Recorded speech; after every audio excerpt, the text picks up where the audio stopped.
Hi guys, and welcome to Brocanting Spots and Confit Pots with Lizzie and James from Honeysuckle and Roses.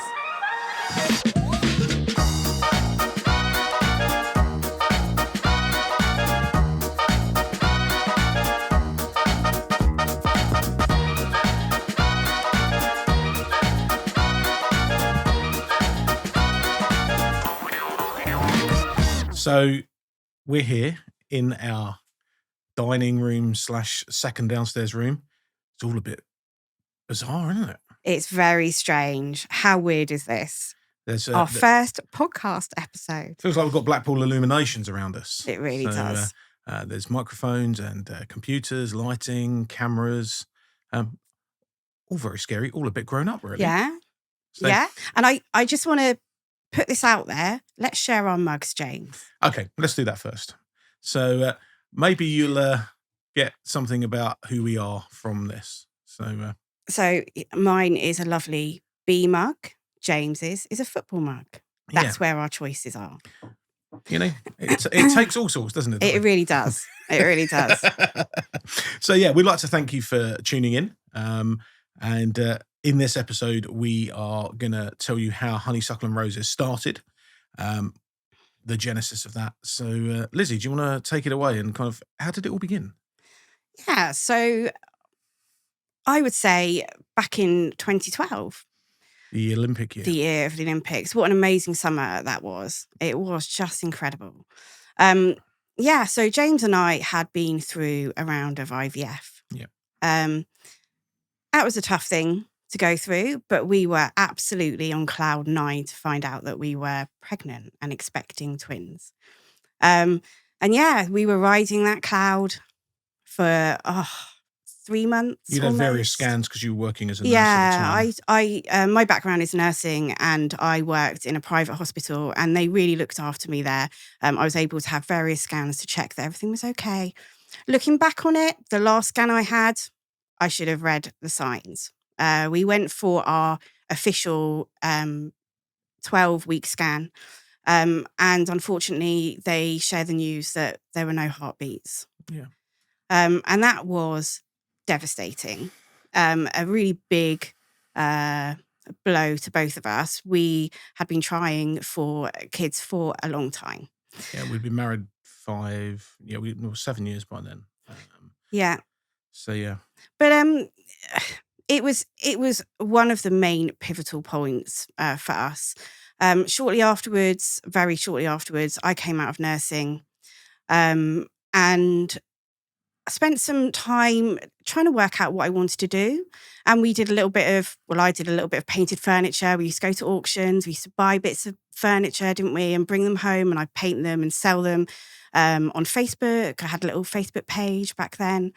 And it was good. It was really good, wasn't it? And it didn't make a whole lot of money. And then James... But I was working full time at the time. You were. And I mean, do you think that you'd have stepped out of nursing to do this had that not happened? No, never. I would never. I think if we'd had the twins, I think that would have been a natural end to my nursing. Yeah. But I think sometimes it really does take something big to make you change perspective and decide what's important and what you want for your future and how your future is going to look. And obviously our future felt like it was going to look very different at that point. So we were in Eastbourne. That's where we lived. We stayed there probably for another year, 18 months, I'd say. Yeah. And then we moved to Milton Keynes, or just outside Milton Keynes, to a little village. And I started looking at vintage. I started becoming interested in vintage wear. Do you remember the Observer? What is an Observer? Oh, the Observer books. Yeah, the Observer book evenings. We would. So James found a contact who collected Observer books, and we bought from him, and we would buy 10,000. Yeah, thousands of them. We used to do Observer book evenings, and they'd be all stacked up, wouldn't they, on a table, like loads of them. And we take a picture, and then we just upload it onto Instagram. and people would tell us in the comments what they wanted from what row. And there was about 30 or 40 people at the same time choosing. All asking for the same things. Oh no. And we'd go, no, sorry, that's sold out. Choose again. And it was mad. And everyone, even now, people refer back to those and that days. Was 2015? Yeah. So we started selling in an emporium not far from us in Newport Pagnell, run by friends of ours, Pip and Mick. Yeah, lovely couple. And we were there for about 18 months selling. We had a little stand. We moved around a little bit, just selling vintage wear. Nothing spectacular, but it was a nice start for us. And it was a bit of a side hustle, wasn't it? Because I'm still working full time because we moved up here with my job. Yeah, you were still 9 to 5 at that point. And so it was interesting. It was a good start. We were going around auctions, finding things, car boot sales, finding things. I fell out of love with car boot sales because it's quite aggressive in the UK, car boot sales, I found. Yeah. So anyway, friends of ours sent us a message and touched base with us. They own an apartment in the grounds of a chateau just outside of Paris. And do you remember that message? They wanted to give us a holiday. All we needed to do was pay to get out there.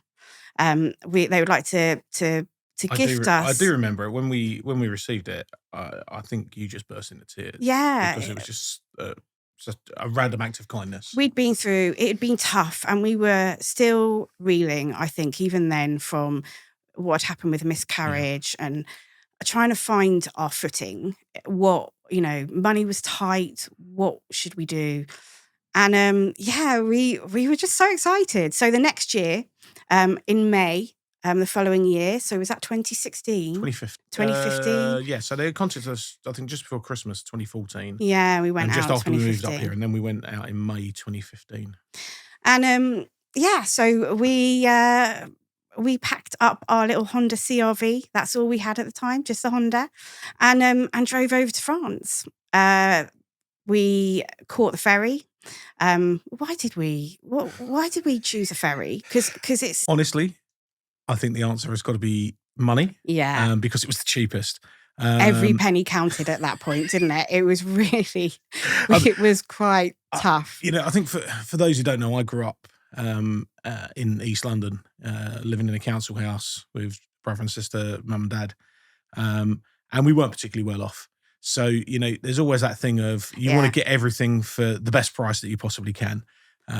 Which is what makes him a great salesman. I've got to put that there, just there. That is part of it. But yeah, go on. Yeah, and I think that it was a case of the Euro tunnel was like double the price of the ferry. And, I think now there are other considerations that we have. Yeah. Speed, ease of access, et cetera, and we're going to talk about those in future episodes.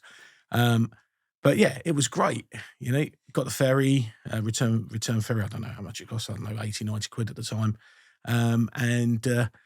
We went across and we entered the ferry on the left-hand side, and then we exited the ferry on the right-hand side. So I need to point out right now that James does not drive, and it's not because he's got any speeding convictions. I love the fact that you have to point that out. Yeah, I should clarify that. As if people might think that. Yes. So James is a passenger. A good passenger sometimes. A passenger. I did a directions. Yes, you're good at the navigating. I get out I put the diesel in. I don't think whenever we get to a petrol station, I don't think Liz has ever left the vehicle. No, you're the best. You're the best navigator. So we came out of the ferry, and all was going well. You get onto the motorway, and you kind of get your bearings a little bit. It's fine. You sort of take a breath, and it's fine. The challenge came a couple of hours later when we came off the motorway. And the first bit was at a junction. And and the first thing I did was turn left on the wrong side of the road. Into the straight away. traffic. And James, well, there wasn't, I'm not sure that there was any traffic at the time, but James was like, on the wrong side of the road. Really? It might have actually been helpful if there had been some oncoming traffic. Yeah. Because it would have helped you to put the right position. But once I was corrected, it was fine. And I got to grips with it. I think you did And really well. actually now it's like second nature. It's really we won't not a mention problem. that you nearly crashed near Park Asterix. We won't mention that. No, that was further into the journey, but there was just sort of, there were these little blips. It's fine. And but they all happened early on. Are you We sure? got them out of the way. I'm not going to mention about driving up the tram line. No, we won't mention that. We won't mention that either. So that whole journey from Calais to our friends Tom and Rachel's place was, I think, about 2.5 hours. Yeah, it's about 2.5 hours. Yeah. And obviously we were arriving there. What were your first impressions? I tell you, it was incredible. So you turn off into a beautiful tree-lined avenue. Tom and Rachel had got amazing directions, so we not got lost at all. And then you go down this avenue and you turn off down, and then you see the chateau and these beautiful cast iron gates. And James got out and pressed the button, and these gates just opened, and then there was the chateau. It was just one of those, I can't believe we're here. Like, this is amazing. Because you see the pictures on the internet. Yeah, we'd seen the pictures. And it looked beautiful. But... Yeah, but actually being there was just so lovely. And then to the right, there were sort of buildings to the left and the right, and they were orangeries, which had been converted into apartments. With beautiful, huge, long, tall windows. Just beautiful. And then out the back of those were lovely rose gardens. And I think there was a greenhouse. There was a swimming pool. There was tennis courts. And it was just beautiful, wasn't it? It was just... Absolutely. And we parked the car. The parking is in front of the chateau. So you have to park in front of the chateau and then walk over a small bridge back to the orangery. Yeah. Which was just... we just felt so blessed. Yeah, and Tom and Rachel had decorated the apartment beautifully. There were French baskets hanging from the kitchen ceiling, and it just looked stunning. Wood burning stove. Yeah, it was just having beautiful high ceilings. Yeah, beautiful. And so we were there for a week. We'd booked a week to stay, and then it was over to you, James, because you started to look at where we go to markets. Yeah. We'd wanted to just try a few markets. There were no real plans, but we wanted to give it a go. And I think that, I would say I didn't really have a clue where to start, because there isn't like a guidebook to, how to go and find all your French markets. Yeah. There isn't a www.findyourfrenchmarket.com, Or there wasn't back in that. There wasn't back in those days. There might be now. Yeah. I don't know. I haven't tried that Google search. So do let us know in the comments if there is that website out there, because I don't know. I haven't searched. But I just went on and just Googled flea markets near the area. So we were in a place called Lizzie which is in the Seine-et-Marne region, which is region 77. It's about 40 minutes outside Euro Disney, near Meaux is probably the nearest place of a big city. So yeah, I did that and found various different websites. I'm going to talk a little bit more about that in some later episodes. We're going to do something about how to help you plan your trip. So and I kind of started looking at how far away that was. And I think I found 7 or 8, and we did 3, 4, 5 maybe, and kind of just plotted along as we went, so we had one here and then one there and then one here, we kind of did a bit of a circle and then back. One mistake I did make was that we didn't start early enough. No. But those are things that you learn, and we'd rock up. I think we started our first one at 8 o'clock in the morning, didn't we? And we thought, right, we're on it. We're really early, and we had to park miles away because it was really busy. And I think it did say start 8 o'clock, but actually that people started unloading at half six. And that is when the dealers are there buying. With their head torches and their rucksacks and their walking boots. If you want the best stuff, you really need to be there early. So, yeah. So that was how I found that. And I think that, as I say, we're going to talk more about that. We're going to do a podcast episode later on to help you plan your trip. So, but as part of this, we're going to do some questions and answers in each podcast. And we're going to start with the biggest question that we always get asked. So are you ready for it, Liz? Yeah. You sure? Yeah. Where in France do you go to buy your stuff? How many times do we ask that question? All the time on our stand. So and also messages as well. Where do you go in France? And usually we are quite vague. We're quite secretive, aren't we, in what we say? And I think it's quite natural to be like that. But we tend to say, well, we go everywhere, really. But it is true. Nowadays, as we've been doing this for a little while, we have delved really deep into France, and we are lucky enough to have bought a new van about a year ago. And that means I think it's just opened France up to us because we don't have to worry about reliability. And so we literally go right down to the south coast. We'll go, east. We'll go west. It will go north. We'll go onto the Belgian border, across the Belgian border, wherever the weather is good. So a lot of the time it is weather dependent. Absolutely. If the weather is shocking, then we'll look somewhere else. And we have been known to start a trip in one side of France and then go, oh, the weather's changed, and jump in the van and drive 4 or 5 hours to the other side of France for the next day, and then do a load of Brocantes the next day. Now, obviously, if you're on holiday, that's a bit tricky. That's not really, well, unless you're crazy like us and you like to do that. So, but sometimes we get asked that question. I wonder whether that actually is not the wrong question, but a better question to ask is, where are you going in France? You know? Because rather than say, where do you go to buy your stuff, or where are you? If someone's going to France, start from the point of, this is where we're going on holiday, and work your way up. That's a tip that we'll give you. But that's how we started. So our holiday was already decided for us. This is where we're friends going. had gifted us this holiday. So we knew where we were going to go. So we just looked around that area. And we say that to people. We say the first thing is, choose your holiday. Where are you going to go? And then focus around there. Look up, research. There are various ways you can find these Brocantes online, but also you'll find that when you're on holiday, and there will be signs on roundabouts and banners on the side of roads and across roads telling you about future fairs and markets. And there will be sometimes where you're just driving and you'll just see a big yellow route barre sign. Yeah. Like, what the dickens is that all about? How many times have we driven and we've not had any plans to stop?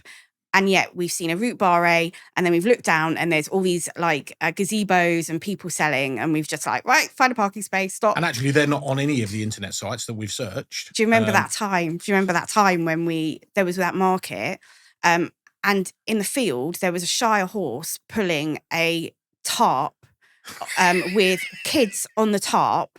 And bells ringing. It would never happen in the UK. Health and safety would never allow it. Health and safety would have had an absolute field day. But there were all these kids, and they were screaming. They were loving it. And there was a guy with dungarees and a cap alongside. It kind of felt like a throwback to the 1950s and 60s, didn't it? Obviously, we're far too young. We wouldn't remember the 1950s and 60s. But from what I've seen on the television, it's these Brocantes are often local celebrations. It's a time for people to get together. They eat, they drink, they just spend time as a community together. And it was you might find one with a bouncy castle. There'll be some fair rides, and this was part of it.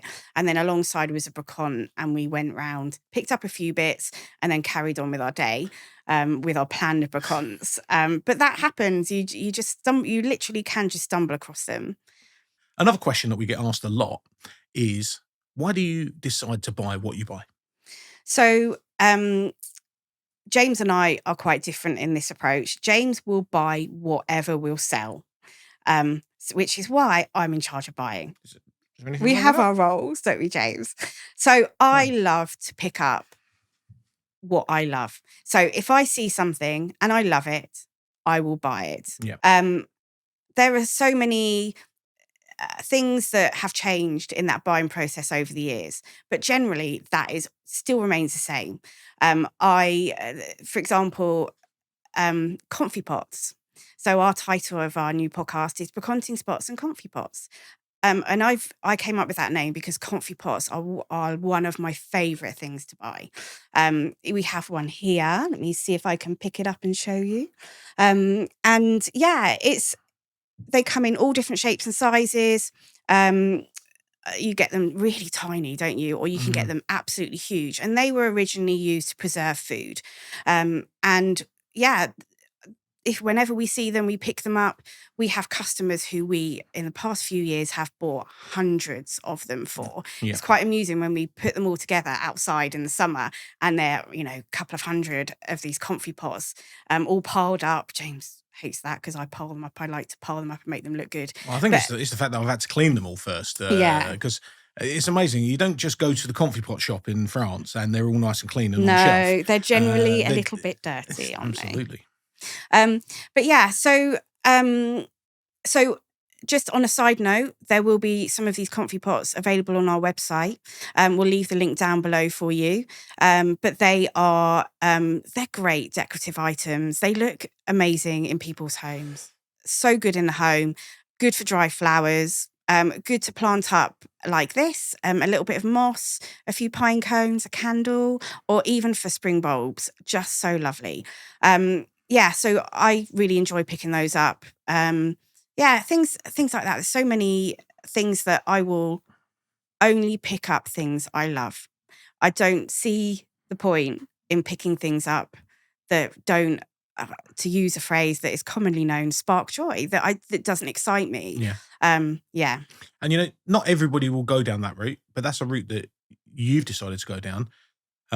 And it seems to work because, our home reflects that too. And I think that's another question we get asked, but we won't go into that in this one because otherwise we'll be talking for a couple of hours. Yes. So which should be quite easy to do. So where did it go? Obviously we've gone to France, we've bought this stuff. Where did it go from there? How did this stuff kind of sell? So when we were out, we started to bring things into the apartment. Sorry, Tom and Rachel, we were careful. We brought it was all everything nice and clean. in. I cleaned it before we brought it in, Tom. We cleaned it. We staged it. We took a picture of all the stuff that we collected, and we suddenly started to get messages straight away. Oh, can I buy this? People circling things on the picture. Can I buy this? Can I buy that? How much is this? Where did you get that? Can I have that? And so we started to try and sell this stuff while we were out there, and we could not believe the response. And we were both just, this is crazy. Oh no. And before we knew it, we'd sold about 85% of what we'd found. So we'd picked up things like mannequins, old gold frames, pottery, enamelware, ceramics, glassware, demijohns we'd picked up.